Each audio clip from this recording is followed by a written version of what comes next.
Antoine Dubois tend le chèque de 50 000 € à Léa, la main ferme, mais ses yeux trahissent un désespoir qu'il ne comprend même pas lui-même.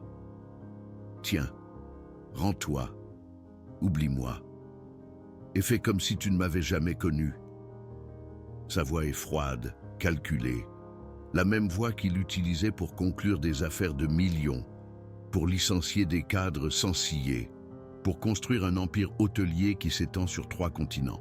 Mais cette fois, pour la première fois en 38 ans, Antoine Dubois a peur. Peur d'une femme de ménage de 28 ans, qui porte un uniforme bleu marine taché d'eau de javel, et dont les yeux marrons semblent voir en lui quelque chose que même ses thérapeutes à 500 € la séance n'ont jamais réussi à percer. Léa Moreau regarde le chèque. 50 000 €. Suffisant pour payer 3 ans de loyer de son petit appartement dans la cité des Lilas. Suffisant pour acheter de la nourriture sans avoir à choisir entre le riz et la viande. Suffisant pour emmener Chloé, sa fille, chez un médecin privé au lieu d'attendre 6 heures au dispensaire public. Ses mains tremblent. Pas à cause des mains calleuses, dues au nettoyage, mais à cause de quelque chose qu'elle sent grandir dans sa poitrine depuis le premier jour où elle a mis les pieds dans cet hôtel particulier de 1200 mètres carrés, dans le quartier le plus chic de Paris. Quelque chose qui n'a aucun sens, quelque chose qui lui fait plus peur que la pauvreté. Elle prend le chèque. Antoine respire, soulagé pendant une fraction de seconde, jusqu'à ce que Léa fasse quelque chose que personne n'a jamais fait dans sa vie. Elle déchire le chèque en 2. Le bruit du papier qui se déchire résonne dans le bureau en marbre de Carrare comme un coup de feu. Et alors, elle murmure, les larmes coulant sur son uniforme bon marché. « Je ne veux pas de ton argent, Antoine. Je te veux, toi. » Les 2 morceaux du chèque flottent dans l'air pendant un instant éternel. Et quand ils touchent le sol de marbre froid, tous 2 voient une place médiévale, une foule qui hurle, un homme à genoux avec les mains enchaînées, une femme en robe rouge brodée qui court, arrêtée par des gardes, une épée qui se lève, et sa voix traversant 8 siècles, « Je te retrouverai dans chaque vie. » Antoine s'affale sur son fauteuil en cuir italien à 12 000 €. Le visage pâle comme s'il avait vu un fantôme. Léa est agenouillée par terre, les mains sur sa poitrine, la respiration accélérée. Tous 2 viennent de voir la même chose impossible.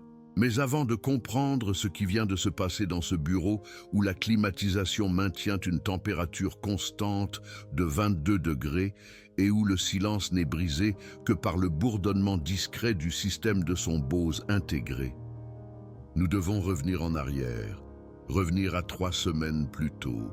Revenir au jour où Léa Moreau a sonné pour la première fois à la sonnette en bronze poli de l'hôtel particulier Dubois et a changé le destin de 2 âmes qui se cherchaient depuis 800 ans.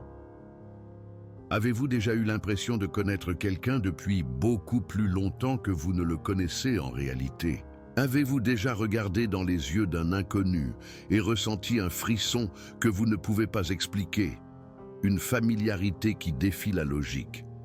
Une sensation que cette personne porte quelque chose de vous qui a été perdu il y a si longtemps que vous ne vous souvenez même plus de quand. Peut-être avez-vous balayé ça d'un revers de main comme de l'imagination. Peut-être vous êtes-vous moqué de vous-même. Mais ce que vous êtes sur le point d'entendre va vous faire remettre en question tout ce que vous croyez sur le temps, le destin et la nature des connexions qui traversent les vies. C'était le 3 octobre, un lundi comme les autres à Paris, quand Léa Moreau s'est réveillée à 5 heures du matin dans son petit appartement d'1,5 pièce dans la cité des Lilas. Chloé dormait encore sur le matelas fin qu'elle partageait. Ses cheveux châtains éparpillés sur l'oreiller sentaient la respiration douce de quelqu'un qui ne connaît pas encore les soucis du monde adulte. Léa l'observa un instant, gravant ce visage d'ange dans sa mémoire, car aujourd'hui était son premier jour chez les Dubois, et elle ne savait pas si elle réussirait à garder son emploi. Elle avait déjà perdu 4 emplois en 6 mois. pas par incompétence, mais parce que les patrons voulaient toujours la même chose. Et Léa refusait toujours. Elle est peut-être pauvre, elle a peut-être désespérément besoin d'argent, mais il y a des choses qu'aucune somme ne peut acheter. Elle laissa Chloé chez sa voisine, Madame Ginette, une dame de 70 ans qui gardait 5 enfants de la cité pour 20 € par jour, et avec suffisamment d'amour pour compenser le manque de ressources. Elle prit 2 bus, 1h40 de trajet, quittant la pauvreté extrême de la banlieue pour la richesse obscène du nord de Paris, où les maisons ont plus de salles de bain que toute la cité n'a de famille. Elle descendit à l'arrêt devant le quartier résidentiel sécurisé, montra ses papiers au gardien. Le gardien la regarda de haut en bas avec ce mépris déguisé en procédure. Elle connaissait bien ce regard. C'est le même qu'elle reçoit partout. Le regard qui dit « Vous n'avez pas votre place ici ». L'hôtel particulier du Bois était le 5e de la rue. Un palais moderne de 3 étages avec une façade en verre miroir et des jardins qui semblaient sortir d'un magazine européen. Léa sonna à la sonnette à 7h du matin pile, comme indiqué par l'agence. La porte fut ouverte par une femme d'une 50aine d'années, les cheveux tirés en un chignon sévère, un tailleur gris impeccable. Brigitte, la gouvernante en chef. Elle ne sourit pas. « Vous êtes la nouvelle. On va voir combien de temps ça va durer. » Entrez. L'intérieur de la maison était encore plus intimidant que l'extérieur. Un sol en marbre qui reflétait comme un miroir. Un escalier double avec une rampe en fer forgé. Un lustre en cristal de baccarat qui coûtait plus cher que Léa ne gagnerait en 10 vies. Des œuvres d'art sur les murs qu'elle ne reconnaissait pas, mais qui valaient clairement des fortunes. Et un silence profond, lourd, comme si la maison était un mausolée luxueux où la vie avait oublié d'entrer. Brigitte conduisit Léa dans une visite rapide et froide. Un salon que personne n'utilise. Une salle à manger qui reçoit des invités 1 fois par mois. Une cuisine industrielle avec des appareils électroménagers allemands de dernière génération. Une buanderie plus grande que l'appartement de Léa.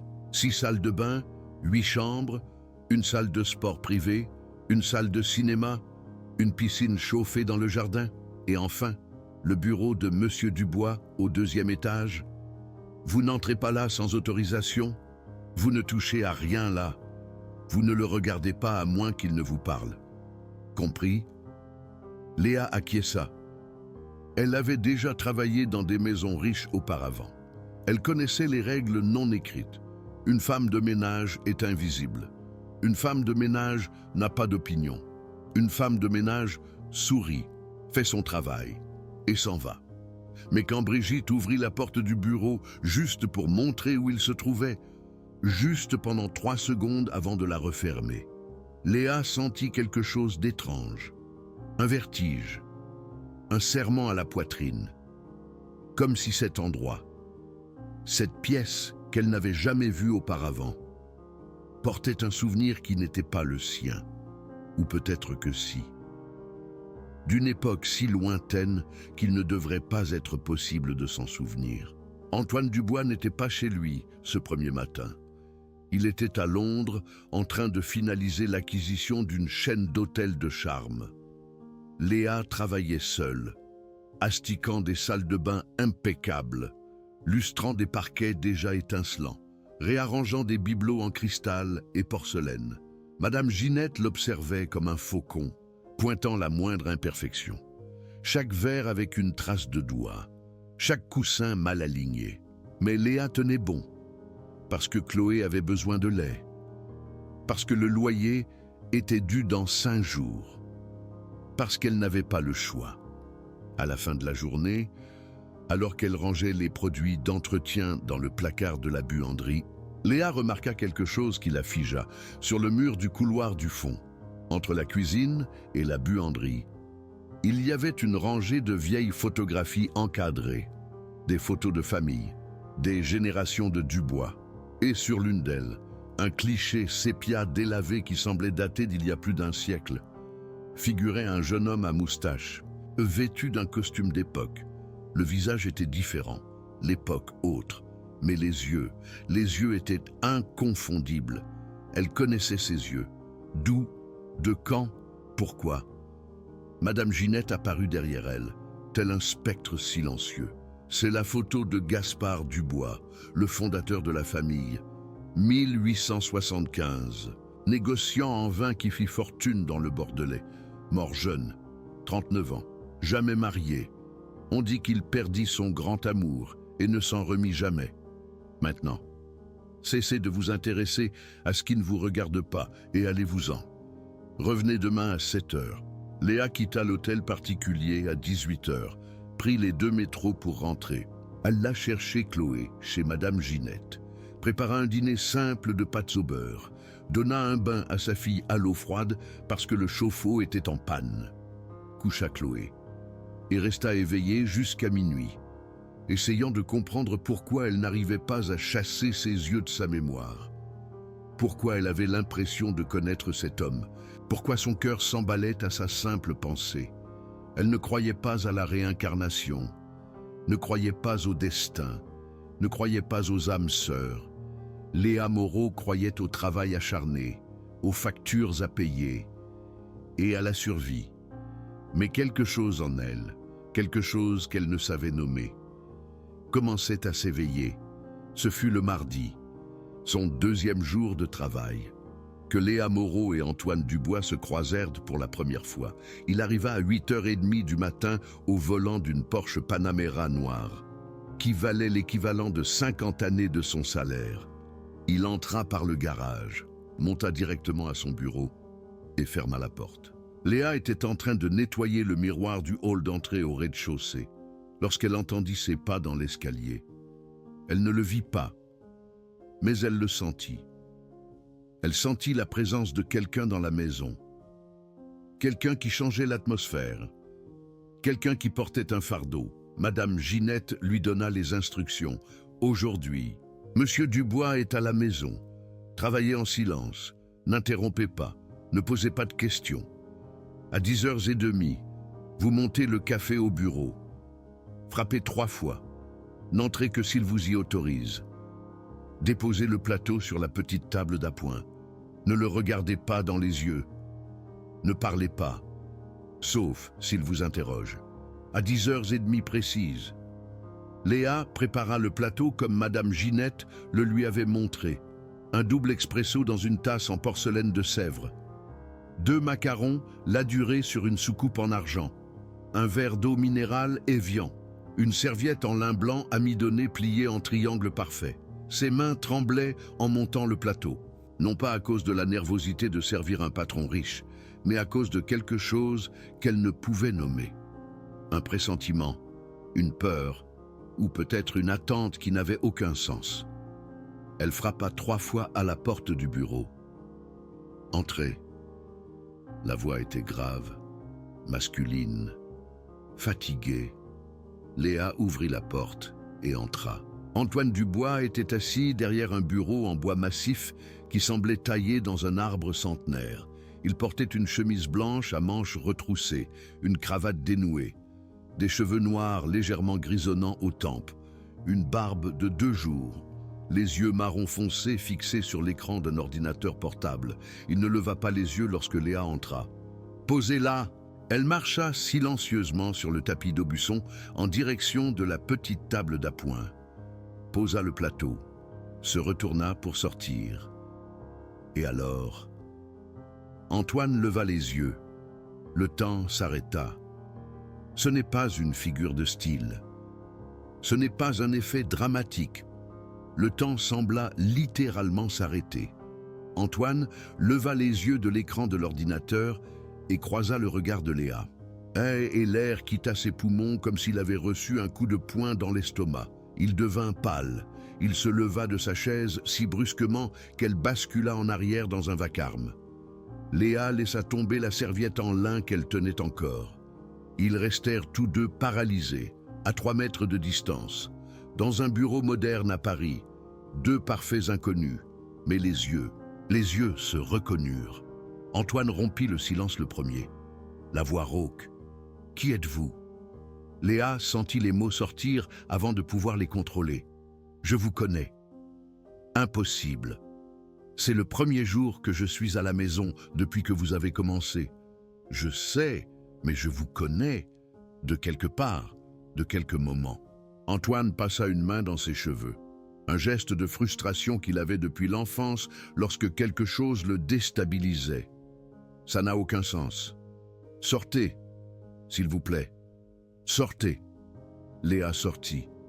Mais ses jambes tremblaient tellement qu'elle dut s'appuyer contre le mur du couloir, de l'autre côté de la porte. Antoine Dubois s'assit sur le sol du bureau, le dos appuyé contre le bureau en bois massif, le cœur battant si fort qu'il crut avoir une crise cardiaque. Il ne croyait pas aux coups de foudre, ne croyait pas aux connexions mystiques. Antoine Dubois avait construit un empire avec la logique, les chiffres, la stratégie. Mais quelque chose venait de se produire dans ce bureau qui défiait toute logique. Il avait croisé le regard de cette femme de ménage en uniforme bleu marine et avait eu l'impression d'avoir trouvé quelque chose qu'il cherchait toute sa vie, sans savoir qu'il le cherchait. Pendant le reste de ce mardi, Antoine évita de quitter son bureau. Il demanda à Madame Ginette de lui apporter son déjeuner, travailla jusqu'à 20 heures, sauta le dîner. Entendit les pas de Léa descendre l'escalier à 18 heures. Attendit le bruit de la porte d'entrée qui se refermait. Ce n'est qu'alors qu'il descendit. Il trouva Madame Ginette dans la cuisine, en train de préparer une tisane à la camomille. Il n'avait jamais parlé de femme de ménage avec Madame Ginette auparavant. Elle gérait la maison. Il ne s'en mêlait pas. Mais cette fois, il demanda en essayant d'avoir l'air désinvolte, « La nouvelle, comment s'appelle-t-elle » Madame Ginette le regarda avec une surprise mal dissimulée. Léa Moreau, 28 ans, mère célibataire, une fille de 4 ans. Elle habite à la Cité des Lilas. Elle est venue par l'agence, référence impeccable. Pourquoi? Simple curiosité. Et puis, parce qu'il n'arrivait pas à s'arrêter. Elle est mariée, célibataire. Le père de l'enfant les a abandonnés quand la petite est née. Pourquoi cet intérêt? Aucun intérêt. Je m'assure juste que la maison est en ordre.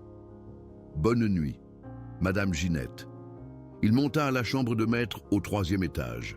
Une suite de 100 mètres carrés avec vue sur la Seine, baignoire balnéo, dressing plus grand que la plupart des appartements parisiens. Il prit une douche froide, essaya de dormir. À 2 heures du matin, il était toujours éveillé, regardant le plafond, incapable d'oublier ses yeux marrons. À 3 heures du matin, il abandonna l'idée de dormir, descendit au bureau, ouvrit son ordinateur portable et fit quelque chose qu'il n'avait jamais fait auparavant. Il tapa dans la barre de recherche. Pourquoi a-t-on l'impression de connaître quelqu'un qu'on vient de rencontrer? Les résultats étaient tous idiots. Âme sœur, vies antérieures, connexions karmiques, des âneries New Age pour les faibles, qui ont besoin d'inventer de la magie pour faire face à la réalité. Antoine ferma l'ordinateur avec force. Il n'était pas une personne faible. Il n'avait pas besoin de magie, il avait besoin de contrôle. Et pour la première fois en 38 ans, Antoine Dubois était en train de perdre le contrôle. Quand Léa arriva mercredi, Antoine était préparé. Il avait dormi 2 heures, bu 3 expressos, répété 50 fois. C'est juste une employée. Tu es fatigué, tu es stressé, tu as imaginé l'intensité du moment. Ça ne veut rien dire. Il resta dans son bureau toute la matinée. À 10h30, il entendit frapper à la porte. 3 coups. Entrez. Léa ouvrit la porte, porta le plateau jusqu'à la petite table d'appoint. Et cette fois, ne le regarda pas. Elle posa le café, se retourna et sortit. Antoine détesta. Il détesta qu'elle ne l'ait pas regardé. Il détesta le soulagement qu'il ressentit. Il détesta la déception qui vint juste après. Il prit la tasse de café, la porta à sa bouche et réalisa que sa main avait touché cette même tasse quelques minutes auparavant. Il reposa la tasse, incapable de boire. C'est de la folie. Tu deviens fou. Antoine, Tu as besoin de vacances, tu as besoin d'un psychiatre, tu as besoin d'oublier les yeux marrons de cette femme qui te bouleverse. Je dis. Léa nettoyait le sol en marbre de Carrare de l'entrée quand Antoine descendit pour déjeuner. Il avait besoin de sortir de son bureau avant de devenir complètement fou. Il passa devant elle sans rien dire. Mais sur la dernière marche de l'escalier, il trébucha. Ce n'était pas typique de lui. Antoine Dubois ne trébuchait pas, mais il trébucha. Et Léa, qui était à 3 mètres de distance, lâcha sa serpillière et courut pour le retenir. Par pur instinct, sa main toucha son bras. Et alors, cela se produisit pour la première fois, un flash, une image trop rapide pour être traitée complètement, une place, des pavés anciens, un soleil éclatant, des gens criants et une sensation accablante de perte, d'injustice, de quelque chose de terriblement faux. Antoine se recula comme s'il avait reçu une décharge électrique. « Ne me touchez pas !» Léa recula, effrayée. « Désolé, monsieur. Je voulais juste aider. Je n'ai pas besoin de votre aide. Retournez à votre travail. » Mais les mains d'Antoine tremblaient, et Léa le remarqua. Elle remarquait toujours des choses que personne d'autre ne remarquait, comme la solitude dans ses yeux, comme la tension dans ses épaules, comme le fait qu'un homme avec un hôtel particulier de millions vivait complètement seul, sans famille, sans amis, sans amour. Il avait tout, et il n'avait rien, tout comme elle n'avait rien, mais elle avait Chloé, et c'était tout. Vendredi, une semaine après que Léa ait commencé à travailler à l'hôtel particulier Dubois, Antoine prit une décision. Il avait besoin de régler ça. Il avait besoin de reprendre le contrôle. Alors, il fit ce qu'il faisait toujours, quand quelque chose le dérangeait. Il essaya d'acheter la solution. Il appela Léa dans son bureau. Bernadette le regarda avec surprise, mais ne posa pas de questions. Quand Léa entra dans le bureau à 4 heures de l'après-midi, Antoine était debout près du bureau, appuyé contre celui-ci, les bras croisés, la posture d'un homme habitué à négocier et à gagner. « Léa, c'est bien ça ? » ?»« Oui, monsieur, vous avez une fille ? » ?»« Oui, Chloé, 4 ans. Ça doit être difficile d'élever un enfant avec un salaire de femme de ménage ? » ?»« Oui, monsieur, je veux vous proposer quelque chose. Une prime. 200 € supplémentaires par semaine. » Léa cligna des yeux, confuse. « Pourquoi ? » ?»« Parce que vous travaillez bien. Parce que je veux m'assurer que vous restiez. » »« Merci, monsieur Dubois. Mais je n'ai pas besoin de prime. J'ai juste besoin de travailler avec dignité et de recevoir le salaire juste que nous avons convenu. » Antoine ne s'attendait pas à cette réponse. Personne ne refusait son argent. Personne. 200 € supplémentaires peuvent faire une différence dans la vie de votre fille, une meilleure école, de meilleurs vêtements, une meilleure alimentation. Pourquoi refuser? Et c'est à ce moment-là, ce vendredi à 4h07 de l'après-midi, que Léa dit la chose qui allait tout changer.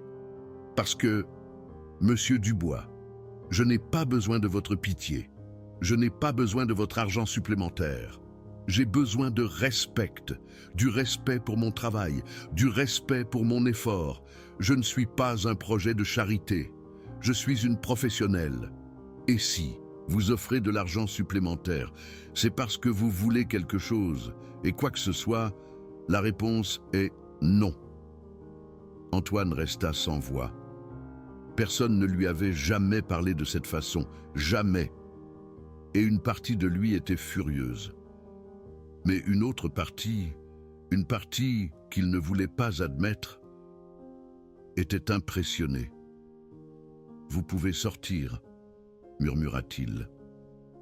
Léa sortit, et Antoine resta seul. Dans son bureau, regardant par la fenêtre en verre, le jardin parfaitement entretenu, la piscine qu'il n'utilisait jamais, la vie de luxe, qui ressemblait de plus en plus à une prison dorée. Pourquoi cette femme l'irritait-elle autant? Pourquoi l'affectait-elle d'une manière que personne d'autre ne pouvait? Pourquoi Pour la première fois depuis des années, ressentait-il quelque chose d'autre que le vide mécanique de se réveiller, de travailler, de dormir, de recommencer.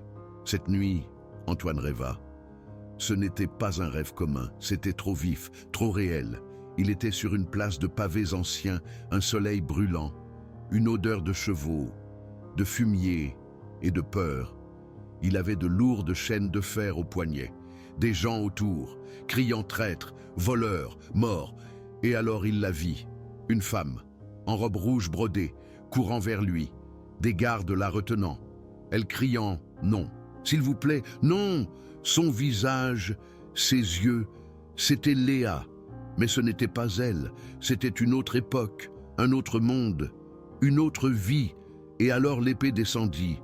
Antoine se réveilla à 3 heures du matin, en sueur, le cœur battant à tout rompre, criant. Il lui fallut 10 minutes pour réaliser où il était, dans sa chambre, à son époque, vivant. Ce n'était qu'un cauchemar. Mais ça ne ressemblait pas à un cauchemar, ça ressemblait à un souvenir. Samedi, Léa ne vint pas travailler. Dimanche, l'hôtel particulier était vide. Seulement Bernadette et le jardinier. Antoine errait dans la maison comme un fantôme, incapable de travailler, incapable de se détendre, incapable de penser à autre chose qu'à cet employé aux yeux marrons qui avait refusé son argent et bouleversé sa vie en une seule semaine. Et puis, lundi, le 12 octobre, arriva le moment qui allait tout changer. Léa arriva à 7 heures du matin, comme toujours. Antoine était dans son bureau depuis 6 heures, incapable de dormir. Elle monta avec le café à 10h30, frappa 3 fois, entrée. Elle entra, posa le plateau, se retourna pour sortir, et alors, Antoine fit quelque chose d'impulsif, quelque chose qu'il ne faisait jamais. Il parla sans réfléchir. « Attendez !» Léa s'arrêta, se retourna. « S'il vous plaît, asseyez-vous, monsieur. Asseyez-vous, s'il vous plaît, j'ai besoin de vous parler. » Léa hésita. S'asseoir, c'était franchir la barrière patron-employé. S'asseoir était dangereux. Mais quelque chose dans sa voix, quelque chose dans la façon dont il la regardait, la fit s'asseoir dans le fauteuil de cuir en face du bureau. Antoine s'assit également, les doigts entrelacés, l'expression d'un homme sur le point de confesser quelque chose qu'il ne comprend pas. « J'ai fait un rêve. Sur vous. » Non, ce n'était pas sur vous. C'était sur quelqu'un qui vous ressemblait. Ailleurs, à une autre époque. Il y avait une place, non, des gens qui criaient. J'étais en train de mourir. Et vous étiez là, vous criez. Vous essayez de me sauver. Est-ce que cela a un sens pour vous? Léa devint pâle. Ses doigts agrippèrent les bras du fauteuil. Moi aussi, j'ai fait un rêve. Il y a 3 nuits. J'étais dans une vieille chambre, en pierre, froide. Je n'arrivais pas à manger, je n'arrivais pas à vivre, parce que quelqu'un était mort, quelqu'un que j'aimais. Et cette personne, c'était vous, ou quelqu'un qui vous ressemblait. Et j'ai fait une promesse. J'ai dit que je vous retrouverais, à chaque vie. Le silence qui suivit fut assourdissant. 2 étrangers, séparés par un bureau en bois précieux et par toute la distance sociale qui existe entre un millionnaire et une employée pauvre, venaient d'admettre quelque chose d'impossible, quelque chose qui défiait la logique, la science, la réalité, mais qui semblait plus réel que tout ce qu'ils avaient jamais ressenti. Antoine fut le premier à craquer. C'est de la folie. Je ne crois pas à ces choses. Vie passée, réincarnation, destin, ça n'existe pas. Moi non plus. Mais alors, comment explique-t-on ça? On ne peut pas. Et alors? Antoine fit la chose qui allait aggraver la situation, ou l'améliorer, selon le point de vue. Il se leva de sa chaise, fit le tour du bureau, s'arrêta devant Léa et lui tendit la main. Donnez-moi votre main. Pourquoi? Juste, donnez-la-moi, s'il vous plaît. Léa tendit la main droite. Antoine la serra. Et au moment où les paumes se touchèrent, peau contre peau, chaleur contre chaleur, cicatrice contre callosité, ils virent tous les deux, pas un flash, cette fois, une vision complète. Ils étaient sur la place. En 1225, lui, avec des chaînes, elle qui criait la promesse, la mort, et puis la douleur. Une douleur qui traversa 800 ans et les frappa là, dans ce bureau moderne à Paris, avec une force suffisante pour les faire tomber à genoux. Quand la vision disparut, Antoine et Léa étaient par terre, dans le bureau, les mains toujours entrelacées, des larmes coulant sur leur visage. Antoine murmura, d'une voix brisée, « Qu'est-ce qui nous arrive ?» Léa le regarda dans les yeux, et pour la première fois, eut une certitude absolue de quelque chose qui devrait être impossible. « J'ai tenu ma promesse. Je vous ai retrouvé. Même si ça a pris 800 ans. » Et alors, elle remarqua quelque chose. Quand Antoine avait serré sa main, la manche de son uniforme était remontée. Et sur le poignet droit de Léa, il y avait une marque de naissance qu'elle avait depuis qu'elle se souvenait. Une marque en forme exacte d'une chaîne, comme si, à un moment donné, dans une vie, elle avait été enchaînée. Et Antoine vit aussi, ses doigts tremblants. Il toucha la marque, et au moment où il la toucha, ils entendirent tous les deux une voix distante, résonnant à travers le temps. « Je te retrouverai à chaque vie, même si tu n'as rien à m'offrir. » C'est le moment où la plupart des gens diraient « C'est impossible, coïncidence, imagination. » Mais, et si vous aviez déjà ressenti ça? Et si vous aviez déjà regardé dans les yeux de quelqu'un et ressenti 800 ans de reconnaissance? Et s'il existait des connexions qui ne peuvent pas être expliquées par la science, par la logique, par la raison? Et si certaines âmes se cherchaient vraiment à travers les vies, à travers les siècles, jusqu'à finalement se retrouver?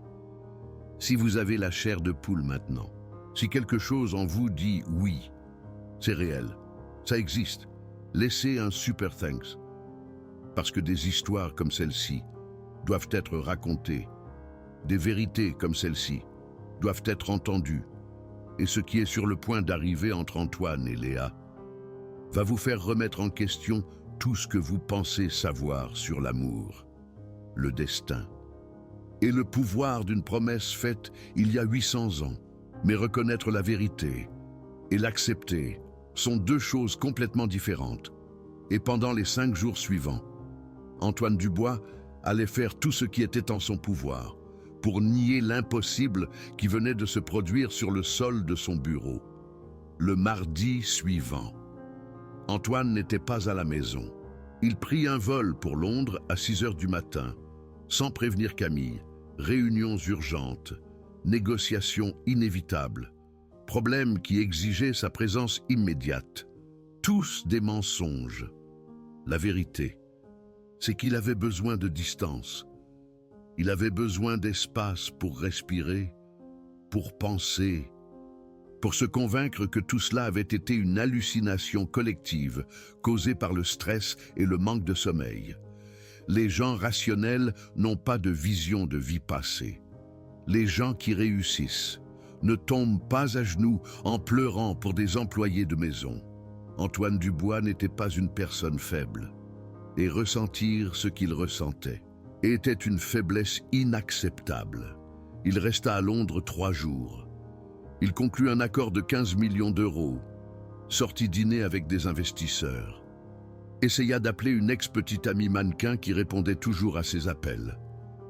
Raccrocha avant de terminer, parce que chaque femme qu'il voyait avait quelque chose qui n'allait pas. Les yeux de la mauvaise couleur, la voix sur le mauvais ton, la présence complètement fausse. Aucune n'était Léa, et ça le terrifiait. Comment une employée de 28 ans de la Cité des Lilas était-elle devenue le standard auquel il mesurait maintenant toutes les autres femmes? Comment cela s'était-il produit en seulement 2 semaines?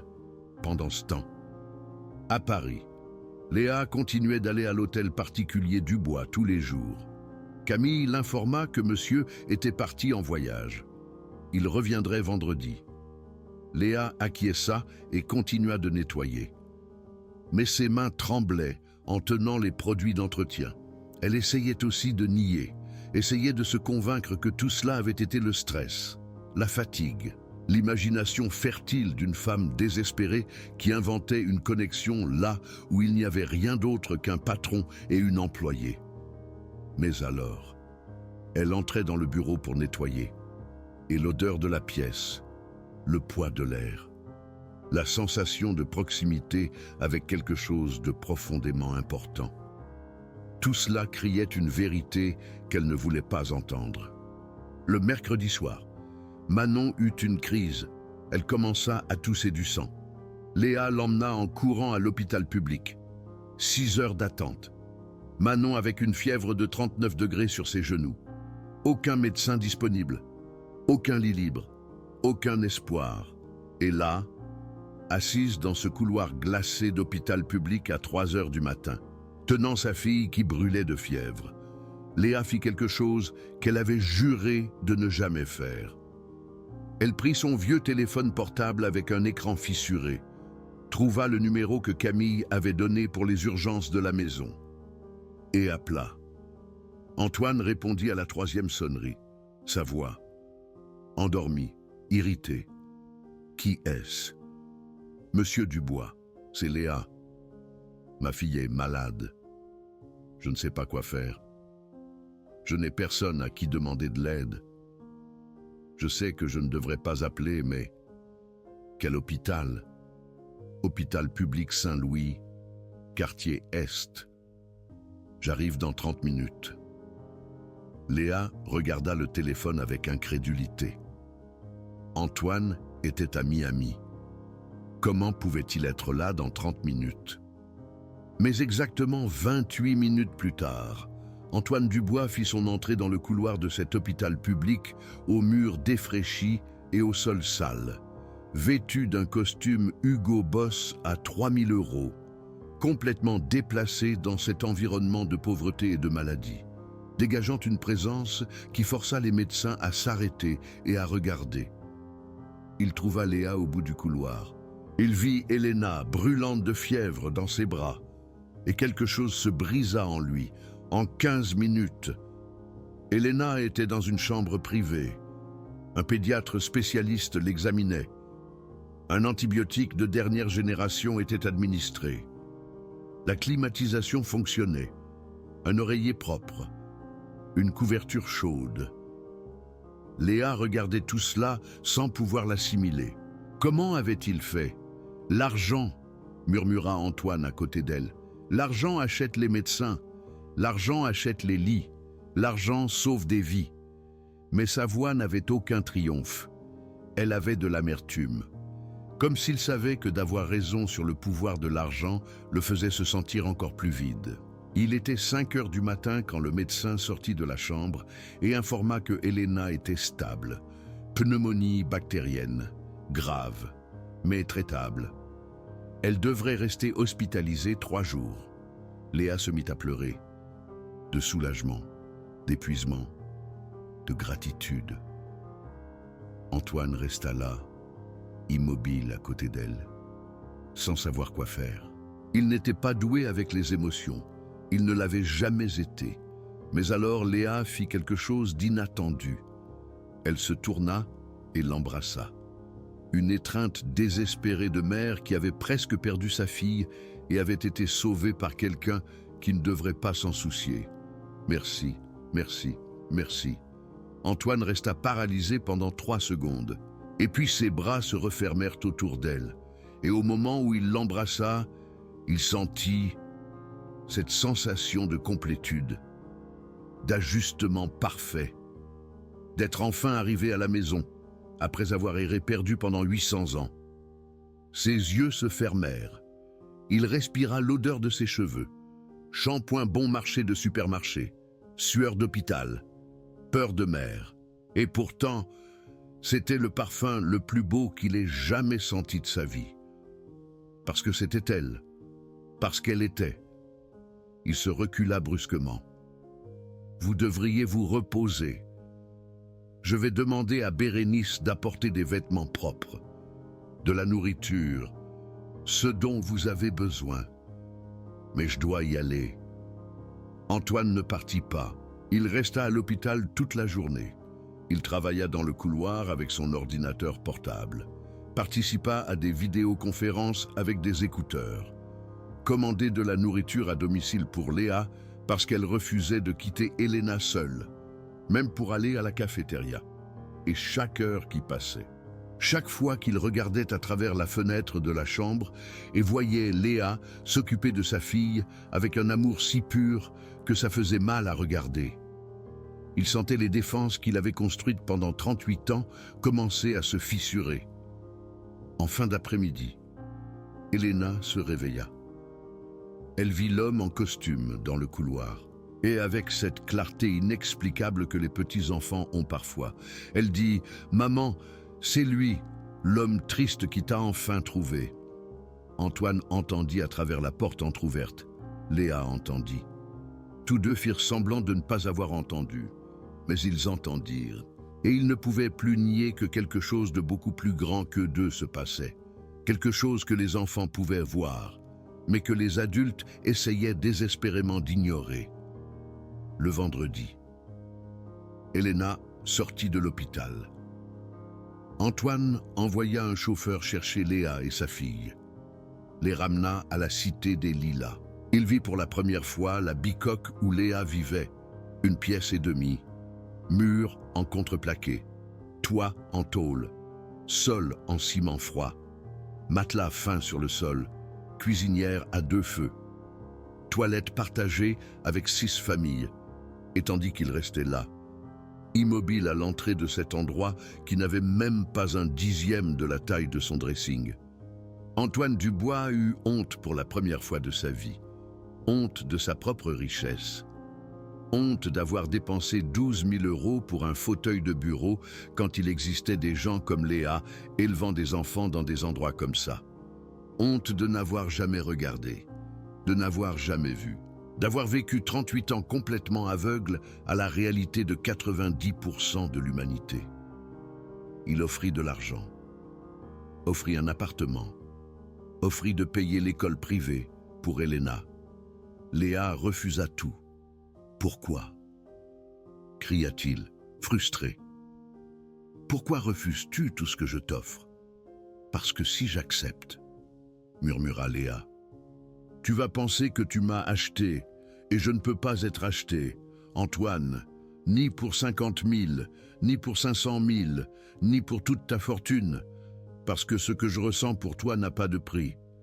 Et si j'accepte ton argent, ça va salir ça. Ça va transformer en transaction ce qui devrait être. Elle s'arrêta, ne termina pas la phrase. Mais Antoine savait comment elle se terminerait. Amour. Le mot qu'aucun d'eux n'osait prononcer. Qu'auriez-vous fait à leur place? Accepteriez-vous l'argent et résoudriez-vous les problèmes pratiques? Ou refuseriez-vous pour préserver quelque chose de plus important qui ne peut pas être acheté? Commentez ci-dessous, parce que ce choix que Léa fit à ce moment-là allait absolument tout changer de ce qui allait suivre. Le samedi, Antoine ne put s'empêcher de rester loin. Il apparut à la cité des Lilas à 10 heures du matin avec une voiture pleine de nourriture, de médicaments, de jouets pour Elena. Léa le laissa entrer. Ils s'assirent sur le matelas fin parce qu'il n'y avait pas de chaise, burent du thé dans de vieilles tasses. Elena jouait avec une poupée donnée que Léa avait cousue avec des chutes de tissu.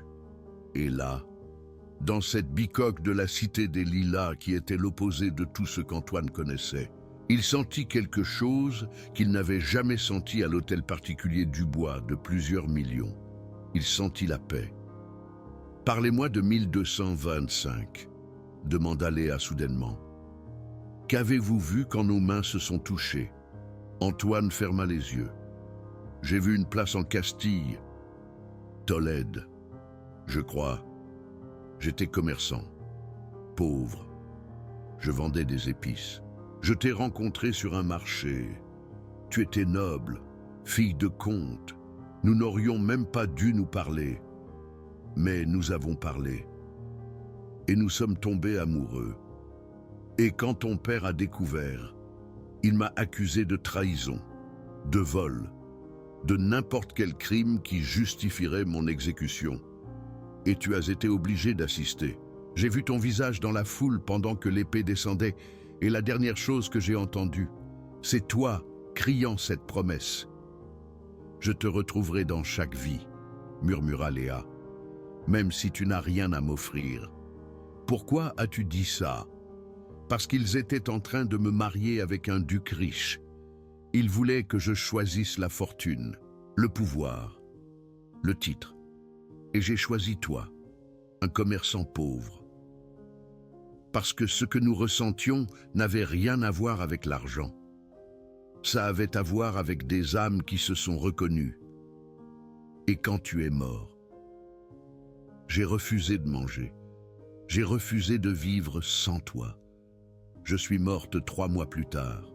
Et j'ai fait la promesse que je prendrai autant de vie que nécessaire. Je te retrouverai. Et quand je te trouverai, peu importe si tu es riche ou pauvre, parce que je t'aimerai de la même façon. Antoine ouvrit les yeux, des larmes coulant sur son visage sans honte. Mais maintenant c'est inversé. Maintenant c'est moi le riche, et toi la pauvre. Et je t'offre tout, et tu refuses, parce que tu n'as toujours pas compris. Antoine, je n'ai pas besoin de ta fortune. J'ai besoin de toi, de l'homme qui a attendu 800 ans, de l'homme dont l'âme je reconnais, de l'homme qui a allumé son téléphone à 3 heures du matin quand ma fille en avait besoin, et qui n'a pas demandé combien il en coûterait pour la sauver. Cet homme-là, je le veux, le reste n'est que brut. Ils restèrent silencieux. Helena fredonnait doucement en jouant. Le bruit de la cité des Lilas à l'extérieur. Des enfants qui criaient, des scooters qui passaient, de la musique forte venant de chez un voisin, la vie qui pulsait de manière brute, réelle, sans filtre de luxe pour cacher la réalité. Et là, pour la première fois, Antoine commençait à accepter que ce n'était pas de la folie. Ce n'était pas une coïncidence, c'était quelque chose de réel, qu'il avait poursuivi à travers les siècles, et finalement, impossiblement, avait été trouvé. Le dimanche, Antoine n'est pas venu.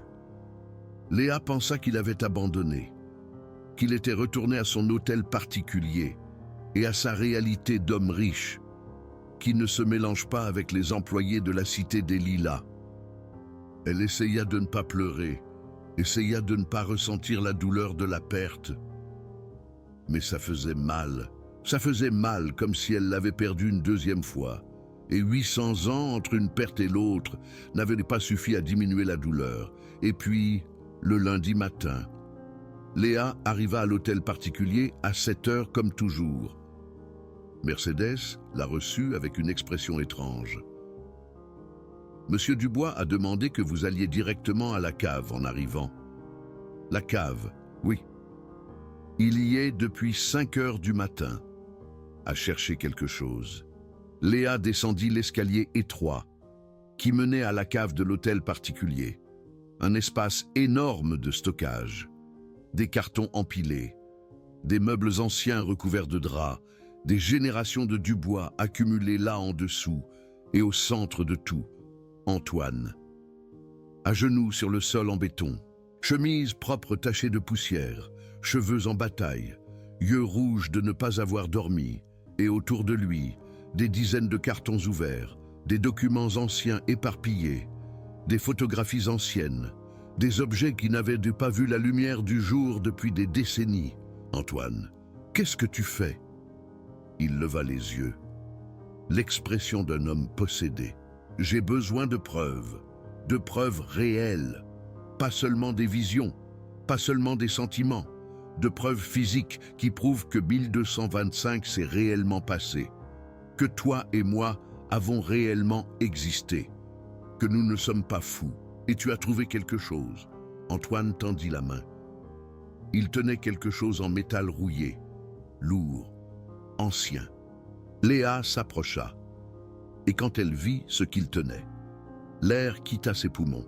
C'était une chaîne en fer médiéval, rouillée par les siècles et gravée sur le maillon central, presque illisible mais encore visible. Rodrigo Dubois, traître, 1225. Comment est-ce possible? Murmura Léa. Ma famille conserve des objets historiques, de génération en génération. J'ai toujours pensé que Rodrigo Dubois était mon arrière-arrière-grand-père du 19e siècle. Mais quand j'ai fait des recherches, j'ai trouvé des registres plus anciens, des documents de 1225. Un commerçant exécuté pour trahison, même famille, même nom. Et cette chaîne était dans le carton avec la date de 1225. Léa regarda son propre poignet, la marque de naissance en forme de chaîne. Antoine posa la chaîne de fer sur sa marque. Ajustement parfait. La forme exacte. La largeur exacte. Comme si cette chaîne spécifique avait marqué sa peau dans une autre vie. Et la marque avait traversé 800 ans pour arriver jusqu'ici. Les deux se regardèrent, sans mots, parce que les mots ne pouvaient pas décrire l'impossible qui se passait dans la cave poussiéreuse d'un hôtel particulier à Paris. Un objet de 1225, une marque de naissance de 2025. Et les deux s'emboîtaient parfaitement. Preuve physique, preuve réelle, preuve qu'ils ne pouvaient plus nier.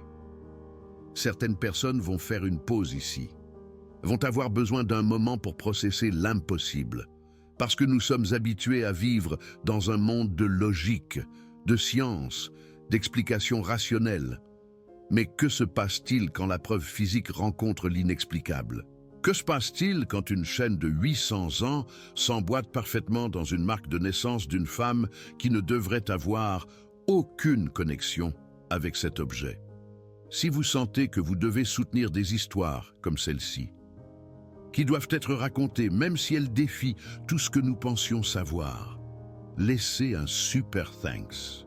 Parce que ce qui arrive maintenant va exiger que vous ouvriez votre esprit à des possibilités que vous n'avez peut-être jamais envisagées auparavant.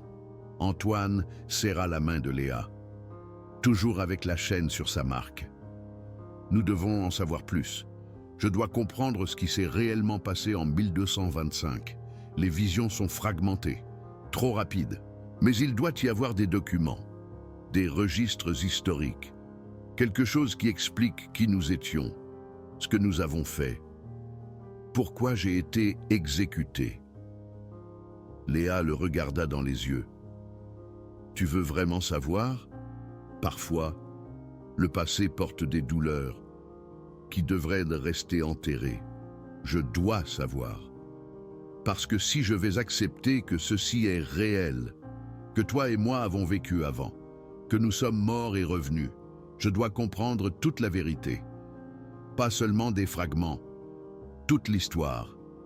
Et c'est ainsi que, ce lundi d'octobre, Antoine Dubois et Léa Moreau entamèrent une recherche qui les mènerait à travers des archives historiques, des musées poussiéreux et des bibliothèques anciennes de Tolède. En Espagne, Antoine utilisa toute sa fortune et son influence, paya des historiens, embaucha des chercheurs, ouvrit des portes qui resteraient normalement fermées aux personnes ordinaires. Et 3 jours plus tard, il trouva, dans les archives municipales de Tolède, dans une section restreinte qui conservait des documents médiévaux rares, il y avait un parchemin de 1225, écrit en castillan ancien, encre décolorée, papier fragile, mais les mots étaient encore lisibles. Et ce qui était écrit changerait tout. Antoine photographia le document, le fit traduire par un spécialiste du castillan médiéval, et le jeudi soir, il retourna à Paris. Il alla directement à la cité des Lilas, trouva Léa en train de coucher Helena.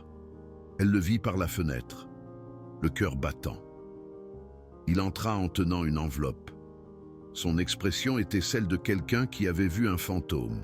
« J'ai trouvé ». Léa le regarda simplement. Antoine ouvrit l'enveloppe, en sortit des feuilles imprimées, la traduction du document. Commença à lire à haute voix. La voix tremblante, registre officiel du tribunal de Tolède. Année du Seigneur 1225, Rodrigo Dubois, marchand d'épices, accusé de trahison envers la couronne de Castille, condamné à l'exécution publique par décapitation. Crime commis, cour illicite de Donna Béatrice de Mendoza, fille de Don Alphonse de Mendoza. Comte d'Orgaz, un promis en mariage au duc de Tolède. Rodrigo Dubois a confessé aimer Donna Béatrice, a refusé de nier. A été exécuté sur la place principale à 9 h du matin le 15 mars. Donna Béatrice était présente, contenue par les gardes du duc. Après l'exécution, Donna Béatrice a été emmenée au château du duc. Le mariage forcé a eu lieu 3 jours plus tard. Donna Béatrice a refusé de consommer le mariage, a refusé de manger, a refusé de boire. Est morte d'inanition 67 jours après l'exécution de Rodrigo Dubois. Derniers mots enregistrés. Je te retrouverai dans chaque vie, même si tu n'as rien à m'offrir. Le silence après cette lecture fut absolu. Les larmes coulaient sur le visage de Léa. Antoine avait du mal à tenir les feuilles, les mains tremblant tellement. Léa dormait sur le matelas, insensible au poids de ces mots qui prouvaient l'impossible. Documents officiels, archives historiques, nom exact, date exacte, promesse exacte. Tout correspondait parfaitement aux visions qu'ils avaient tous les deux eues. 67 jours, murmura Léa. J'ai survécu 67 jours sans toi, et puis j'ai abandonné. Antoine s'agenouilla devant elle, les feuilles tombant sur le sol. Tu as tenu ta promesse. 800 ans plus tard, tu m'as retrouvé. Et nous voici, riches et pauvres inversés. Mais la même connexion, les mêmes âmes. Et alors, Léa fit quelque chose qu'elle n'avait pas prévu de faire. Quelque chose qui sortit avant qu'elle ne puisse se censurer. Elle toucha le visage d'Antoine et murmura dans une langue qu'elle ne savait pas parler. « Mi señor Rodrigo, te esperé 800 años, y t'encontrer. » Antoine resta paralysé. « Tu parles en ancien castillan. Tu ne parles pas espagnol. Tu parles à peine français correctement. Comment? Je ne sais pas. Les mots sont juste sortis. Je ne comprends pas ce que je dis. Mais en même temps, je comprends parfaitement. » Et alors, Antoine répondit, également dans une langue qu'il ne devrait pas connaître. « Mi señora Beatriz, regresé a ti, como prometí en mi último suspiro. » Tous deux furent sous le choc, se regardant, parlant une langue qu'aucun des deux n'avait étudiée. Une langue qui existait à peine encore, le castillan médiéval du XIIIe siècle.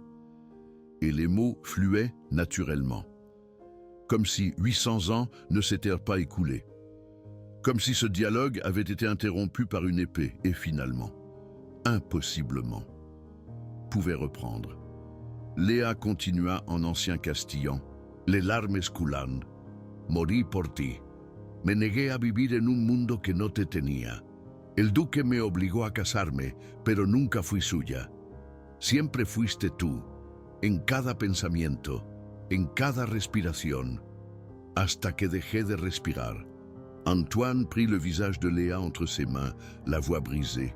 « Yo te vi morir, vi la espada caer, vi tus ojos. Y la última cosa que pensé fue, te encontraré. No sé cómo, no sé cuándo, pero te encontraré. Aunque tenga que atravesar 1000 vidas. Et c'est à ce moment-là, dans ce taudis de la cité des Lilas, où le toit de tôle laissait passer les sons de la nuit et le froid de l'hiver entrait par les fentes des murs de contreplaqué. Qu'Antoine et Léa arrêtèrent de résister, arrêtèrent de nier, arrêtèrent d'avoir peur de l'impossible. Ils s'embrassèrent, et au moment où leurs lèvres se touchèrent, tous deux virent tout. Pas un fragment cette fois. C'était l'histoire complète. Ils virent 1225, virent le marché où ils s'étaient rencontrés, elle achetant des épices, lui vendant, le regard qui avait tout changé, les conversations secrètes, les rencontres interdites, l'amour qui avait grandi malgré les classes sociales, les séparant comme un abîme infranchissable, virent le jour où ils furent découverts, le conte furieux, l'accusation fausse, le jugement injuste, la sentence de mort, virent le matin de l'exécution, Rodrigo emmené sur la place, Béatrice essayant de courir vers lui, empêchée par 6 gardes, Rodrigo à genoux, chaînes au poignet, les mêmes chaînes qui étaient maintenant là, dans la cave de l'hôtel particulier du Bois, 800 ans plus tard. Virent le moment final, l'épée levée. Ses yeux la cherchant dans la foule, la trouvant, et ce regard disant tout ce que les mots ne pouvaient pas. Je t'aime, je t'aimerai toujours, je te retrouverai. Virent l'épée tomber, virent Béatrice crier, virent qu'elle était tirée au loin, virent le mariage forcé 3 jours plus tard, Béatrice en robe blanche de mariée, visage sans expression, âme morte. Virent qu'elle refusait la nourriture, jour après jour, le duc furieux, les serviteurs inquiets, le prêtre essayant de la convaincre. Mais elle murmurait simplement « Te rencontrerai en Cadavida, Rodrigo, même si tu n'as rien à m'offrir. » Virent le 67e jour, Béatrice sur son lit, corps fragile comme du papier, respiration superficielle, et avec son dernier souffle, un sourire, parce qu'elle savait. Elle savait que ce n'était pas la fin. C'était juste l'intervalle entre une rencontre et une autre. Et même si cela prenait des siècles, elle le retrouverait. Quand la vision se termina, Antoine et Léa étaient allongés sur le mince matelas du taudis, enlacés, pleurant.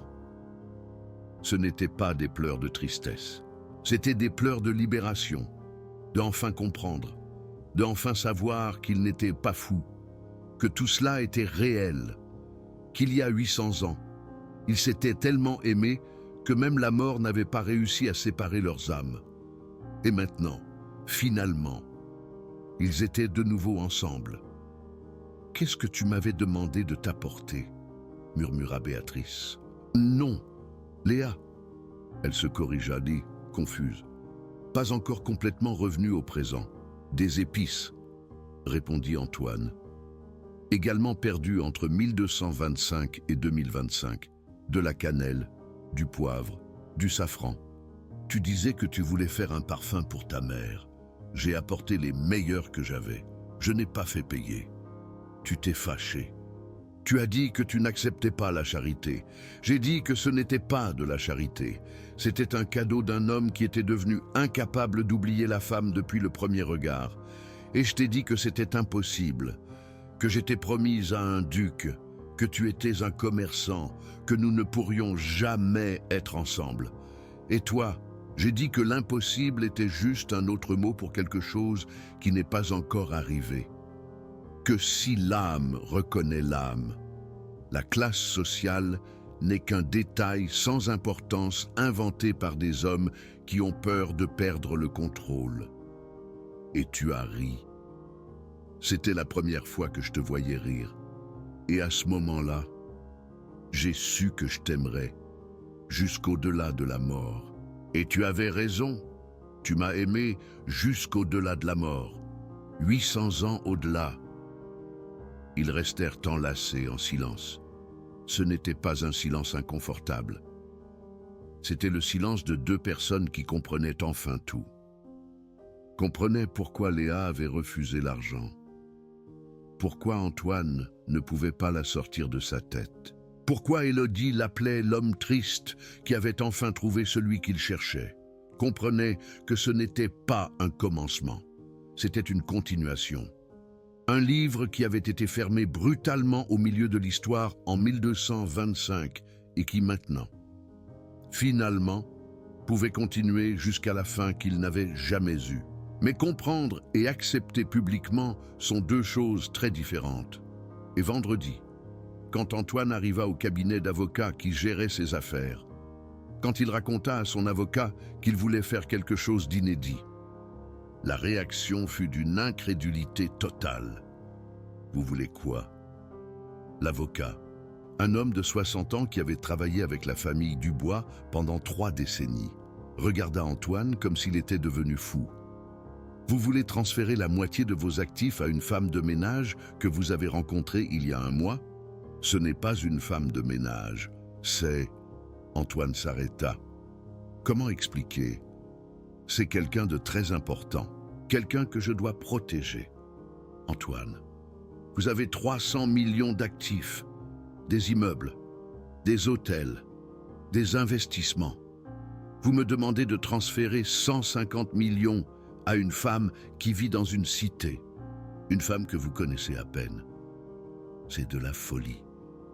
Si vous voulez lui donner de l'argent, donnez-lui une maison, un appartement, un fonds d'investissement modeste. Mais la moitié de votre fortune, vous délirez. Non, je ne délire pas. Je vois enfin clair. Je vois que la fortune ne signifie rien si vous n'avez personne avec qui la partager. Je vois que j'ai passé 38 ans à accumuler de l'argent parce que j'essayais de combler un vide que l'argent ne comble pas. Je vois que cette femme est la seule chose réelle que j'ai jamais eue dans ma vie. Et si quelque chose m'arrive, je dois savoir qu'elle est protégée. Antoine, vous êtes amoureux. La passion, ça passe. D'ici 6 mois, vous regarderez en arrière et vous me remercierez de vous avoir empêché de commettre cette erreur. Et alors, Antoine fit quelque chose qui le surprit lui-même. Il se leva de sa chaise, regarda l'avocat dans les yeux et dit d'une voix ferme « Vous êtes viré. Je vais trouver un avocat qui respecte mes décisions. Bonjour. » Il sortit, téléphona à un cabinet concurrent, fixa un rendez-vous pour lundi. Et en rentrant chez lui en voiture, il sentit quelque chose qu'il n'avait pas ressenti depuis des années. La liberté. La liberté de faire enfin des choix qui n'avaient pas de sens logique, mais qui avaient tout leur sens pour son âme. La liberté de vivre enfin, au lieu de simplement accumuler. La liberté d'aimer enfin, sans avoir peur de paraître faible. Mais la fortune apporte des problèmes que les pauvres n'ont pas à affronter. Et ce même vendredi après-midi, Martine vint trouver Antoine dans le bureau de l'hôtel particulier Dubois. Son expression était d'un malaise extrême. « Monsieur Dubois, je dois vous parler. C'est à propos de Léa. » Antoine leva les yeux de son ordinateur portable. Immédiatement tendu. Que s'est-il passé? Rien ne s'est passé. Mais certains des autres employés font des commentaires sur la façon dont vous la traitez, différemment des autres. Sur le fait que vous soyez allé à l'hôpital quand sa fille a été malade. Sur le fait que vous passiez du temps dans cet endroit où elle vit. Les gens parlent, qu'ils parlent. Monsieur Dubois, avec tout mon respect, vous devez comprendre. Léa est une femme vulnérable, mère célibataire, pauvre. Si les gens commencent à penser qu'elle profite de vous, qu'elle essaie de vous séduire pour gagner de l'argent, cela pourrait détruire sa réputation et la vôtre. Antoine se leva, la fureur montant. Léa ne profite de rien. Si quelqu'un essaie quelque chose ici, c'est moi.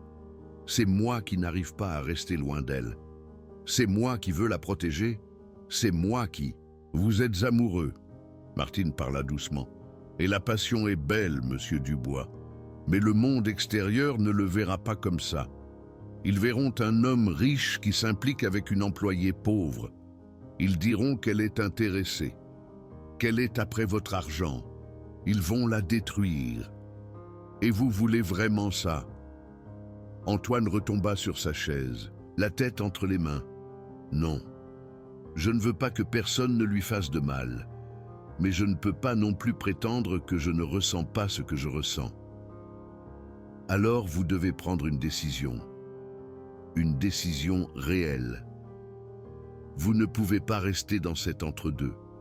Soit vous la traitez comme une employée et vous gardez vos distances. Soit vous assumez publiquement qu'elle signifie quelque chose pour vous et vous en affrontez les conséquences. Mais vous ne pouvez pas rester dans cette incertitude. Parce que c'est cet endroit qui fait le plus mal. Antoine savait que Martine avait raison. Et c'est pourquoi ce même soir, il appela Léa dans son bureau. Elle monta à 8 heures du soir, après avoir terminé son travail de la journée. Entra dans le bureau avec son uniforme bleu marine, les mains sentant encore le produit de nettoyage. L'expression de quelqu'un qui ne sait pas à quoi s'attendre. Antoine était debout devant la fenêtre, regardant le jardin illuminé par la lumière extérieure. Il se retourna quand elle entra. « Asseyez-vous, s'il vous plaît. » Léa s'assit. Antoine prit une profonde inspiration. « Nous devons parler de nous, de ce qui se passe, de ce que cela signifie. » Léa attendit simplement. Antoine continua. « J'ai passé un mois à essayer de nier, d'essayer de rationaliser, d'essayer de me convaincre que c'était de la folie, une coïncidence, du stress. Mais ce n'est pas le cas. Le collier, le document, les visions, le vieux castillan, tout prouve que vous et moi avons une connexion qui traverse 800 ans. Et je ne peux plus faire semblant de ne pas le ressentir. Léa, où cela nous mène-t-il? C'est là que cela se complique. » Antoine passa sa main dans ses cheveux. « Parce que je vous veux. Je veux être avec vous. Je veux vous protéger. Je veux protéger Elena. Je veux que vous deux ne rencontriez plus jamais de difficultés. Mais le monde ne comprendra pas. Ils diront que vous êtes intéressés. Ils diront que vous êtes avec moi pour l'argent. Ils vont détruire votre réputation. Et je ne veux pas ça. Alors, qu'est-ce que vous dites? Je dis que je dois faire un choix. Soit je vous garde comme employé et je fais semblant de ne rien ressentir. Soit je vous assume publiquement et j'en affronte les conséquences. Mais je ne peux pas rester dans cet entre-deux. Parce que cela vous fait mal. Cela me fait mal. Cela fait mal à ce que nous avons. » Léa resta silencieuse pendant un long moment.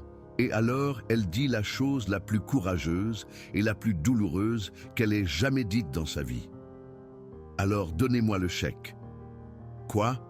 Le chèque de 50 000 €. Que vous avez offert pour que je parte?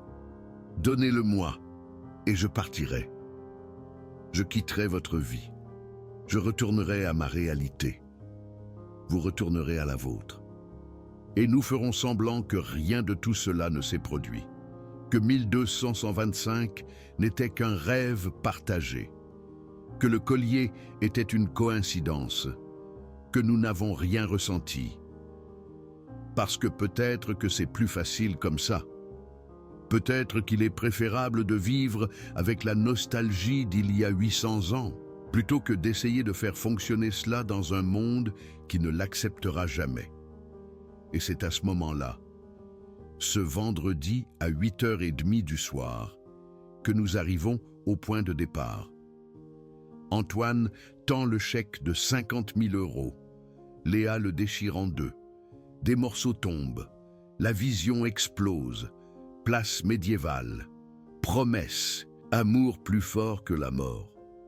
Et tous deux comprennent enfin qu'il n'y a pas de choix à faire. Parce que les âmes qui se sont cherchées à travers 800 ans n'abandonnent pas à la première difficulté du monde moderne. Quand la vision passe, Antoine est à genoux sur le sol du bureau, Léa à côté de lui. Tous deux pleurent. Et ils murmurent d'une voix brisée. « Je ne veux pas votre argent, Antoine. Léa répète les mots qui ont déclenché la vision.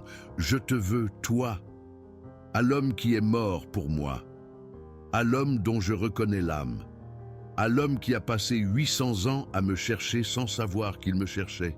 Cet homme, je le veux, et si le monde ne l'accepte pas, que le monde aille au diable, parce que j'ai passé 67 jours à mourir pour toi en 1225.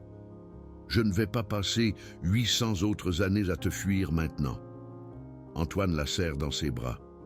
Et là, dans le bureau où tout a commencé, où leurs yeux se sont reconnus pour la première fois dans cette vie, il murmure contre ses cheveux « Épouse-moi ».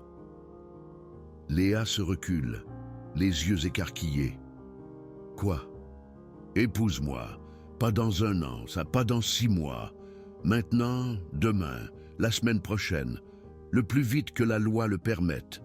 Parce que si nous devons affronter le monde, nous allons l'affronter ensemble, en tant que mari et femme, en tant qu'âmes sœurs qui ont enfin cessé de fuir leur destin. Antoine, vous êtes fou. Je le suis. Fou de vous. Assez fou pour jeter tout ce que la société dit que je dois faire. Fou.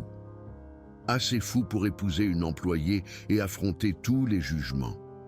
Parce que l'alternative, c'est vivre sans toi. Et je l'ai déjà fait pendant 800 ans. Je ne recommencerai pas. Et Léa, la femme qui a refusé l'argent, qui a refusé l'appartement, qui a refusé tout ce qu'il lui offrait, a finalement dit oui, à la seule chose qui compte.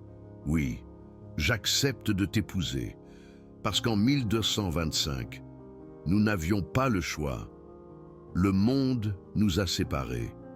Mais en 2025, nous choisissons de rester ensemble. Nous choisissons de lutter. Nous choisissons l'amour, au-dessus de la classe sociale, au-dessus du jugement, au-dessus de tout ce qui devrait nous séparer. Ils s'embrassent, et cette fois, il n'y a pas de vision, pas de flashback. Il n'y a que le présent. Il n'y a que 2 êtres humains qui ont finalement arrêté de lutter contre l'impossible et ont accepté que certaines connexions sont trop fortes pour être niées. Même s'il faut 800 ans pour qu'elles se concrétisent, si vous n'avez pas la chair de poule maintenant, si quelque chose en vous ne crie pas, oui, c'est l'amour vrai. Commentez ci-dessous. Parce que vous venez d'assister à quelque chose qui arrive peut-être une fois en 1000 vies, 2 âmes séparées par le temps, la mort et les circonstances, disant finalement non à tout ce qui devrait les séparer. Et oui, à la seule chose qui compte. Parce que ce qu'Antoine et Léa viennent de décider va tout changer, et ce qui est sur le point d'arriver va prouver que même 800 ans ne suffisent pas à effacer l'amour quand il est réel. Le mariage a eu lieu 3 semaines plus tard. Pas dans l'église luxueuse que la famille Dubois fréquentait depuis des générations, pas dans l'hôtel 5 étoiles, avec une liste d'invités de 300 personnes. C'était sur la place publique de Blois, la même place où, 800 ans plus tôt, Rodrigue Dubois avait été exécuté pour avoir aimé une femme qui était au-dessus de sa classe sociale. Antoine a acheté des billets pour Blois, pour Léa, pour Élise, pour Madame Ginette. Qui avait pris soin d'Élise tant de fois? Seulement 4 personnes, sans luxe, sans ostentation, juste les témoins nécessaires. Et le poids de 800 ans d'histoire. Ils sont arrivés à Blois, un jeudi pluvieux d'octobre. La place médiévale existait toujours. Préservée comme monument historique, des touristes prenaient des photos, des enfants couraient entre les vieilles pierres. Personne ne savait, personne ne pouvait imaginer qu'ici, à cet endroit précis, en 1225, un homme était mort par amour. Et qu'en 2025, ce même homme était sur le point d'épouser enfin la femme qu'il avait promis de retrouver dans chaque vie, mais avant le mariage. Antoine avait une dernière chose qu'il devait montrer à Léa. le vendredi matin. Il l'a emmenée au musée municipal de Blois, un ancien bâtiment converti, murs de pierre médiévale, odeur d'histoire et de poussière. Le conservateur les attendait. Un monsieur de 70 ans, nommé Fernand, qui avait travaillé avec Antoine. Pendant la recherche des documents, Monsieur Dubois, Mademoiselle Moreau, j'ai réussi à préparer ce que vous avez demandé. Mais je dois vous prévenir. Ce que vous êtes sur le point de voir est perturbant, pour ne pas dire impossible. Il les conduisit dans une salle au fond. Accès très limité, uniquement pour les chercheurs. Et là, sur une table recouverte de velours noir, il y avait une boîte en verre. À l'intérieur, un parchemin avec une illustration médiévale, encre délavée, papier jauni par les siècles. Mais l'image était encore claire. C'était un portrait, dessiné par un artiste médiéval en 1225. Deux visages, un homme et une femme. Et en dessous, en latin ancien, l'inscription « Rodrigue Dubois et Béatrice de Montaigne. Amour interdit, amour éternel ». Léa regarda le dessin et commença à trembler. Parce que les visages sur le parchemin médiéval, les visages dessinés, 800 ans plus tôt, étaient les leurs. C'était exactement Antoine et Léa. Ils n'étaient pas ressemblants. Ils n'étaient pas similaires. Ils étaient identiques. Comme si l'artiste médiéval avait voyagé dans le temps, les avait vus en 2025 et avait reproduit ces mêmes visages en 1225. « Comment est-ce possible ?» murmura Léa, les jambes flageolantes. « Comment quelqu'un en 1225 a-t-il dessiné exactement nos traits, nos yeux, nos visages ?» Le conservateur Fernand ajusta ses lunettes. « C'est la question. Qui n'a pas de réponse scientifique? Je travaille avec des documents historiques depuis 45 ans. J'ai vu des milliers de portraits médiévaux. Et je peux affirmer avec une certitude absolue que ce dessin n'est pas une approximation. Ce n'est pas une stylisation artistique. C'est un portrait précis, photographique. Comme si l'artiste vous avait vu tous les deux personnellement. Et considérant que vous êtes nés 800 ans plus tard. C'est scientifiquement impossible. Mais voici la preuve. Impossible et réel. En même temps, Antoine prit la main de Léa, tous deux regardant le parchemin. Les versions médiévales d'eux-mêmes. Et alors, Antoine remarqua quelque chose qui le fit arrêter de respirer. Sur le dessin, Rodrigue portait des chaînes au poignet, et sur la chaîne, gravé avec des détails minuscules, mais visibles, se trouvait le même texte qu'ils avaient trouvé sur la chaîne réelle Rodrigue Dubois, traître 1225 et Béatrice. Sur le dessin, avait quelque chose au poignet, une marque, une ombre. Exactement là où Léa avait la marque de naissance, exactement la forme d'une chaîne. « L'artiste a tout vu », murmura Antoine. Il a vu l'exécution, il a vu les chaînes, il a vu la marque que la chaîne laisserait, et il a dessiné, pas seulement comme un document historique, mais comme une prophétie, et comme s'il savait que 800 ans plus tard, nous serions tous les deux ici, à regarder ça et à enfin comprendre que certaines connexions, transcendant le temps, la mort et toutes les lois, que nous pensons régir la réalité.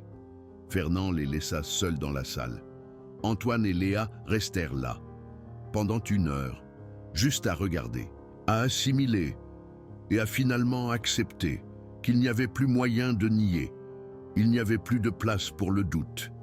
Tout cela était réel, plus réel que la réalité elle-même. Cette histoire ne devrait pas exister. La voix de Léa brisa le silence. Ça devrait être de la folie. Ça devrait être une coïncidence impossible. Mais tout est là. la chaîne, le document, le portrait. Tout prouve qu'en 1525, Rodrigue et Béatrice s'aimaient tellement que la mort n'a pas pu les séparer, et qu'en 2025, Antoine et Léa sont la continuation de cette histoire inachevée. Si vous pensez que des histoires comme celle-ci méritent d'être soutenues, que des vérités comme celle-ci doivent être racontées, même si elles défient tout ce que nous pensons savoir, laissez un super thanks, parce que ce qui vient maintenant, c'est la résolution que Rodrigue et Béatrice n'ont jamais eue et qu'Antoine et Léa vont enfin obtenir le samedi 28 octobre, sous le ciel gris de Blois. Antoine Dubois et Léa Moreau se sont mariés. L'officier d'état civil français a célébré la cérémonie. Madame Ginette a pleuré. Élise portait une robe blanche simple, que Léa avait cousue. Et quand est venu le moment des vœux, Antoine a fait quelque chose que personne n'attendait. Il a sorti de sa poche 2 papiers, un pour lui, un pour Léa, et a commencé à lire. Pas en portugais, pas en français moderne, mais en vieux français, la langue de 1225.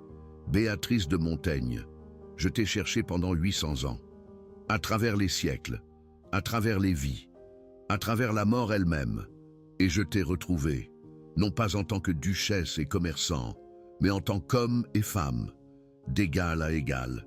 Et je te promets, dans cette vie et dans toutes celles qui viendront, que nous ne nous séparerons plus jamais le monde ne décidera pour nous, plus jamais la classe sociale, l'argent ou le pouvoir ne s'interposeront entre nos âmes, car ce que nous avons transcende tout cela. Ce que nous avons est éternel. Léa prit son papier, les mains tremblantes, des larmes coulant, et répondit dans la même langue impossible. Antoine Dubois. Je suis morte pour toi il y a 800 ans. J'ai refusé de vivre sans toi, et j'ai tenu ma promesse. Je t'ai retrouvé, et maintenant je te promets, dans cette vie, je vais vivre. Je vais t'aimer non pas dans la mort, mais dans la vie. Je vais construire avec toi tout ce qui nous a été refusé. Et si 1000 vies de plus viennent après celle-ci, dans chacune, je te retrouverai, parce que tu es mon âme sœur. Aujourd'hui, il y a 800 ans, et pour toute l'éternité. L'officier d'état civil ne comprenait pas le castillan ancien, mais cela importait peu, car ses vœux n'étaient pas pour lui. Mais ils étaient pour le temps, ils étaient pour le destin, ils étaient pour les âmes qui avaient attendu 8 siècles pour ce moment. Quand l'officier les déclara mari et femme, quand Antoine embrassa Léa sur cette place médiévale où tout avait commencé et fini tant de siècles auparavant, quelque chose se produisit. Ce n'était pas une vision cette fois, ce n'était pas un flashback, c'était une sensation de paix si profonde que tous deux sentirent comme si un poids de 800 ans avait enfin été retiré de leurs épaules. Comme si 2 âmes qui avaient porté la douleur à travers les vies pouvaient enfin se reposer, pouvaient enfin simplement être. Élise, observant depuis le côté, murmura à Madame Ginette. Vous voyez, Madame Ginette, il n'est plus triste. L'homme triste a enfin trouvé ce qu'il cherchait. Et Madame Ginette, qui ne savait rien de 1225, rien d'Antoine et Béatrice, rien de la réincarnation ou des âmes sœurs, sourit simplement avec des larmes aux yeux, parce qu'il n'était pas nécessaire de connaître toute l'histoire pour sentir la vérité. Certaines connexions sont si puissantes que n'importe qui peut les ressentir, même sans comprendre. Ils restèrent à Tolède 1 semaine. Ils se promenèrent dans les rues médiévales, visitèrent le château où Béatrice avait été emmenée après l'exécution, allèrent à l'église où elle avait été forcée d'épouser le duc, et dans chaque endroit, au lieu de douleur, ils ressentirent une fermeture, La fermeture d'une histoire qui était restée ouverte trop longtemps. La fermeture de blessures qui avaient saigné à travers les siècles. Une fermeture qui permettait, enfin, un véritable commencement. Le dernier jour, avant de retourner à Paris, Léa demanda à visiter la place une fois de plus. C'était l'aube, 5 heures du matin. Personne d'autre qu'eux, les vieilles pierres froides sous leurs pieds, le vent d'automne apportant une odeur d'histoire et de temps. Léa resta debout au centre exact où l'exécution avait eu lieu, Antoine à côté d'elle, et elle murmura « Antoine, m'entends-tu, où que ton âme soit, dans n'importe quelle dimension qui existe au-delà de cette vie, je veux que tu saches, tu n'es pas mort en vain, tu es mort par amour. Et cet amour a été si fort qu'il a survécu à la mort, a survécu à 800 ans. Et maintenant, enfin, il a vaincu. Tu peux te reposer, tu peux avoir la paix, parce que j'ai tenu ma promesse, je t'ai retrouvé. Et cette fois, personne ne nous séparera. » Antoine l'embrassa par derrière et murmura aussi « Béatrice, où que tu sois, tu n'avais pas besoin de mourir, tu n'avais pas besoin de refuser de manger, mais je comprends pourquoi tu l'as fait. Parce qu'un monde sans la personne que l'on aime n'est pas un monde où il vaut la peine de vivre. Et je promets que dans cette vie, je vais vivre suffisamment pour nous deux. Je vais aimer suffisamment pour compenser 800 ans de séparation. Et je vais garantir que Léa, cette version de toi qui m'a retrouvé, n'est plus jamais à choisir entre l'amour et la vie, parce qu'elle aura les deux pendant toute cette vie, tant que je respirerai. » Ils restèrent enlacés jusqu'au lever du soleil. Et quand la première lumière dorée de l'aube toucha la place médiévale de Tolède, tous deux sentirent une présence, non menaçante, non effrayante, mais réconfortante, comme si deux âmes anciennes pouvaient enfin se reposer, comme si Antoine et Béatrice de 1225 pouvaient enfin partir en paix, parce qu'Antoine et Léa de 2025 étaient enfin ensemble. Et l'histoire qui avait été brutalement interrompue par une épée pouvait enfin avoir la fin heureuse qu'elle a toujours méritée. Ils retournèrent à Paris, mari et femme.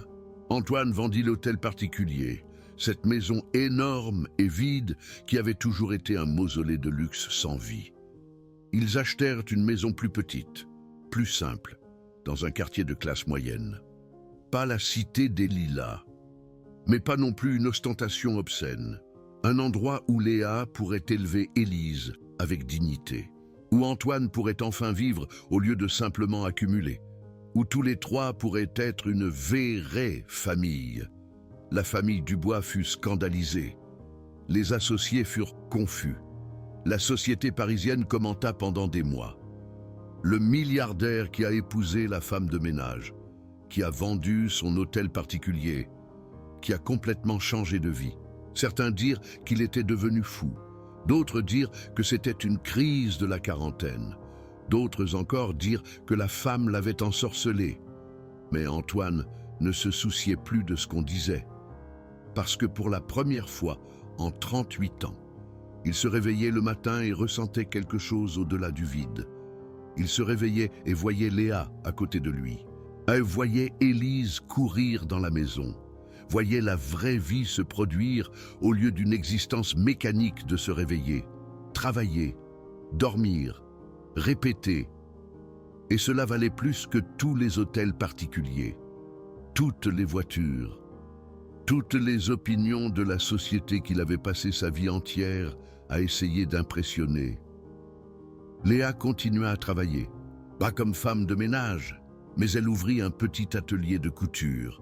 Les vêtements qu'elle faisait de ses propres mains, ces mêmes mains calleuses qui avaient nettoyé les salles de bain des hôtels particuliers, créaient maintenant des pièces uniques que les femmes payaient bien pour porter, pas par pitié, pas par charité, mais parce qu'elle avait un vrai talent qu'elle n'avait jamais eu la chance de développer quand elle se battait juste pour survivre. Et Élise grandit à la maison avec amour. Elle alla à l'école privée, oui, parce qu'à